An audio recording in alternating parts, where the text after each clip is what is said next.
This is a complex social and psychological phenomenon, and there are several interconnected reasons why people might avoid questioning wrongdoing, or even stigmatize those who do. Here are some key factors that contribute to this dynamic. Fear of conflict or backlash. Social harmony. Bias. Many people prioritize avoiding conflict over addressing uncomfortable truths. Questioning someone's actions can disrupt group cohesion, leading others to label the questioner as difficult or dramatic to maintain superficial peace. Shooting the messenger. People often blame the person who raises an issue rather than addressing the issue itself. This happens because calling out wrongdoing forces others to confront their own complicity or discomfort. Group conformity, the bystander effect. Diffusion of responsibility. When many people witness wrongdoing, everyone assumes someone else will address it. Speaking up breaks this unspoken agreement, making the questioner seem like a rule breaker of social norms. Normalization of bad behavior. If wrongdoing goes unchallenged repeatedly, it becomes normalized. Challenging it later can feel like an overreaction, even if it's justified. Power dynamics. Fear of retaliation. If the wrongdoer holds power, like a boss, popular colleague, or authority figure, people may stay silent to avoid consequences such as losing status, opportunities, or relationships.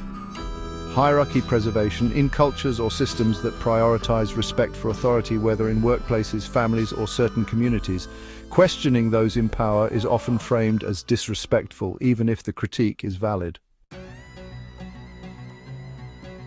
Cognitive dissonance.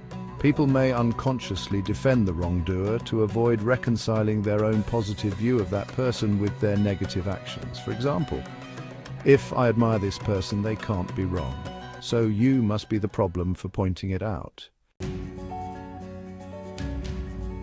Cultural and social conditioning. In some cultures, direct confrontation is seen as rude or aggressive.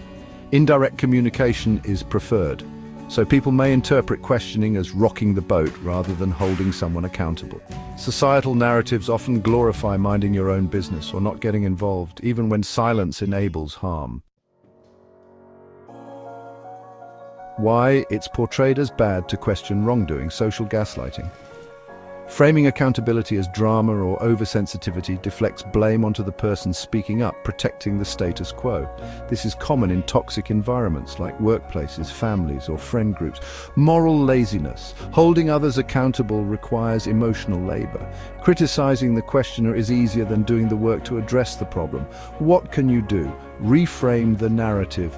Position accountability as a collective responsibility. For example, we all want what's best for the team. How can we improve this? Focus on impact, not intent. Explain how the action harmed others, not just that it was wrong. Pick your battles. Sometimes silence is strategic, especially in unsafe environments, but when possible, align with allies who support accountability. Lead by example. Acknowledge others who speak up, creating a culture where accountability is valued. Ultimately, questioning wrongdoing often requires courage because it challenges deeply ingrained social habits. While it can feel isolating, it's also a catalyst for positive change. As ethicist Rushworth Kidder said, "Wrong is wrong even if everyone is doing it. Right is right even if no one is doing it."